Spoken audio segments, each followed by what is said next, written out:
연구원 여러분 안녕하세요. 오늘은 25년 5월 12일 월요일 오전 시간입니다. 이곳의 날씨는 좀 흐려 있군요. 오늘 저는 우리가 너무 오랫동안 당연하게 여겨왔던 농사에 대해 조금 다른 시선으로 말씀드리고자 합니다. 예전에 배고팠던 시절에는 생산을 해야 되기 때문에 이곳을 농지를요, 그리고 농사하는 그러한 활동을 굉장히 우대하던 그러한 시절이 있었죠. 그러나 지금은 농사를 돈벌이로 하면서 농사 현장이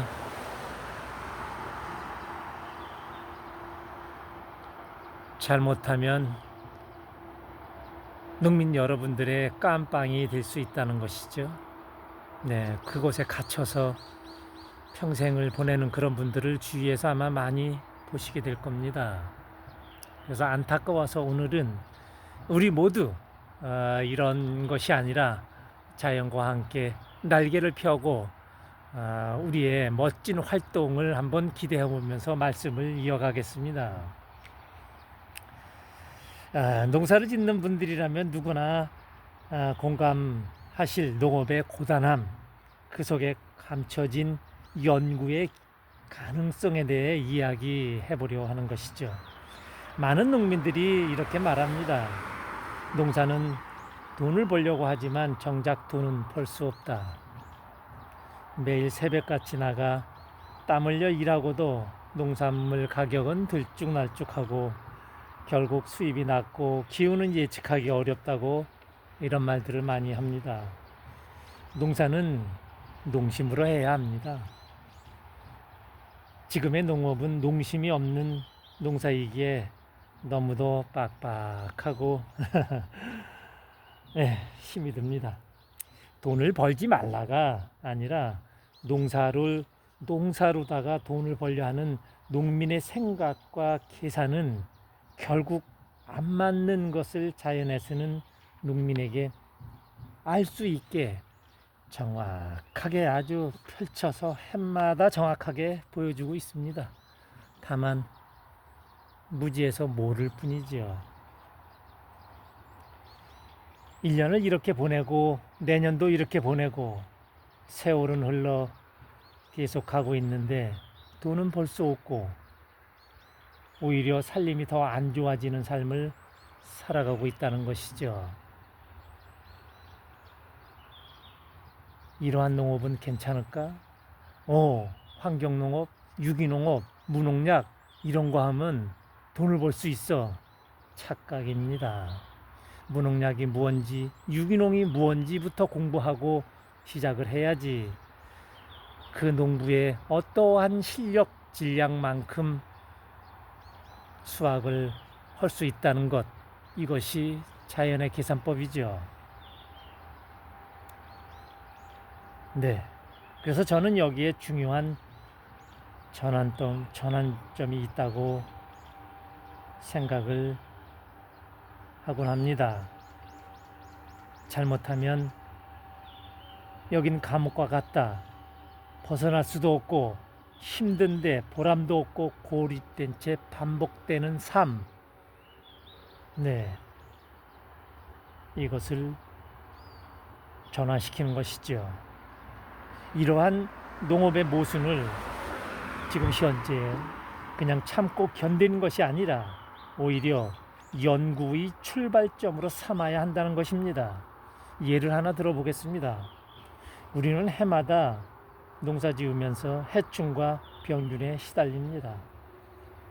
그래서 화학 비료를 많이 쓰고 농약을 점점 많이 뿌리고 심지어 이름만 바꾼 천연 농약이라는 그런 것까지 동원을 하죠. 해충을 죽이기 위한 싸움을 해마다 반복한다는 것입니다.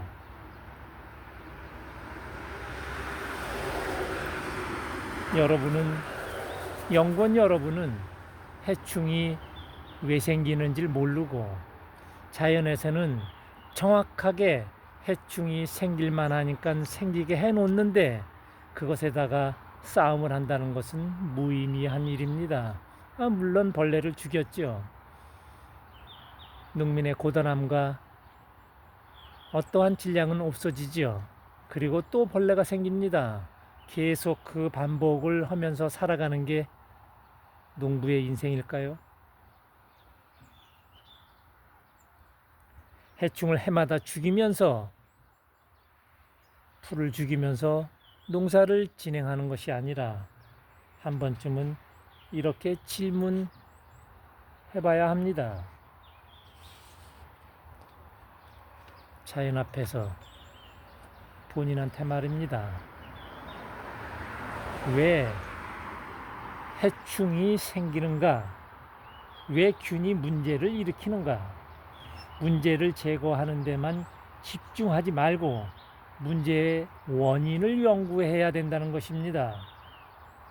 그것이 지식인 농부들 아닌가요? 이러한 질문이 시작되는 순간 농사는 단순한 노동이 아니라 연구가 된다는 것이죠. 자연의 균형이 깨질 때 해충은 늘어나고 병은 번집니다. 자, 그렇다면 자연의 균형은 왜 깨질까입니다. 농사 토지에 수확에만 집중하고 있는, 오로지 수확에만 가고 있는, 그러기 위해서는 여러 가지 물질 쓰는데 그 물질 모든 것이 썩는 물질이라는 것입니다. 자연은 스스로 자정 능력이 있어서 정화를 하며 일어나는 아주 자연스러운 현상을 농부에게 그대로 펼쳐서 보여주고 있는 것이죠. 이래도 모르겠느냐, 이런 것이죠. 토지에 썩는 물질을 사용하지 않으면 토지의 균형은 스스로 잡히는 것입니다. 해충을 죽이는 것이 목적이 아니라 자연을 다스리는 농업이 되어야 한다는 것이죠. 그것이 바로 미래 농업의 길, 에너지 농법입니다. 여기서 또 하나 중요한 사실이 있습니다. 요즘 논과 밭에 풀이 참 많이 납니다. 풀은 아주 골칫거리처럼 여겨지고 꼭 많이 수도 없이 뽑아내고 베어내고 제거하는데 많은 시간과 노동을 들입니다. 그리고 제초제 사용으로 토지는 오염이 되고 흙은 딱딱하게 굳는 현상이 일어나고 있습니다. 그런데 연구원 여러분, 왜 풀이 농사하는 토지에 그렇게 많이 나오며 자라는 걸까요? 그러한 생각은 한번 해볼 필요성이 있지 않나요? 자연에서는 그 이유가 명확하게 있습니다. 토지에 유기물이 부족하기 때문입니다. 자연은 땅의 유기물 상태가 나빠졌다고 판단하면 스스로 풀을 자라게 해 토양을 회복시키려 합니다. 여러분 한번 관찰해 보세요. 어떠한 토양에는 어떠한 풀이 나기 시작해서 유기물 함량이 맞아가면 풀 종류가 바뀐다는 것, 그리고 나중에는 풀이 안 나온다는 것, 이런 것을요. 풀은 죽어서 유기물이 되고 그 유기물이 다시 땅을 살립니다. 즉 풀은 농민의 적이 아니라 자연의 회복 메커니즘입니다. 농과 밭에 풀이 많이 난다는 것은 이 땅이 지금 힘들다, 이러한 신호입니다. 이걸 단순히 제거할 문제가 아니라 그 이유를 연구하고 이해해야 할 문제로 봐야 한다는 것이죠. 이런 시선의 전환이 바로 농사를 감옥에서 연구소로 바꾸는 열쇠입니다. 우리가 농사 현장을 실험실로 보고 해충의 원인, 유기물의 역할, 토양의 회복 과정까지 연구의 대상으로 삼는다면 그것은 더 이상 고통의 장소가 아닙니다. 그것은 지구와 공존하며 인류를 살리는 실험실, 바로 농업연구소가 된다는 것이죠. 기후변화에 적응하는 작물, 미생물과 공생하는 토양, 풀과 벌레를 다스리는 생태적 농업, 이 모든 것이 이제 연구원 여러분의 손에 직접 연구될 수 있습니다. 그리고 이러한 연구원은 단지 작물을 기르는 사람이 아닙니다. 그는 이 땅을 살리는 연구자이자 농업의 혁신가입니다. 연구원 여러분, 이제 농사를 바라보는 눈을 바꿔야 할 때입니다. 농민은 단순한 노동자가 아닙니다.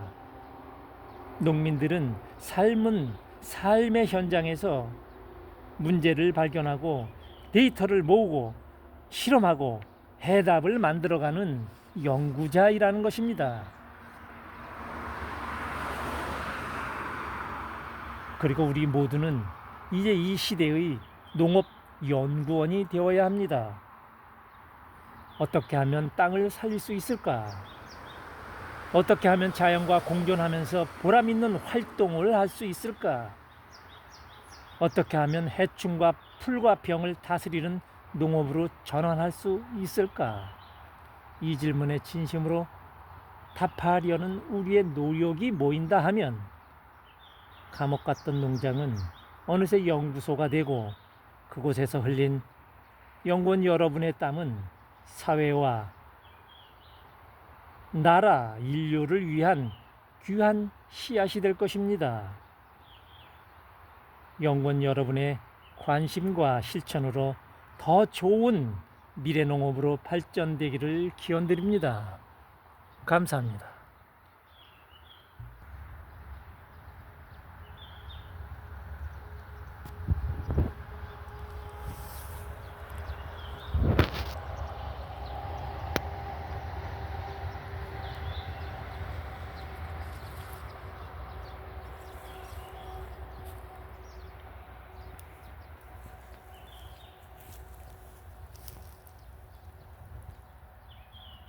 지금 화면에 이곳은 홍감자를 심어 놓은 곳입니다.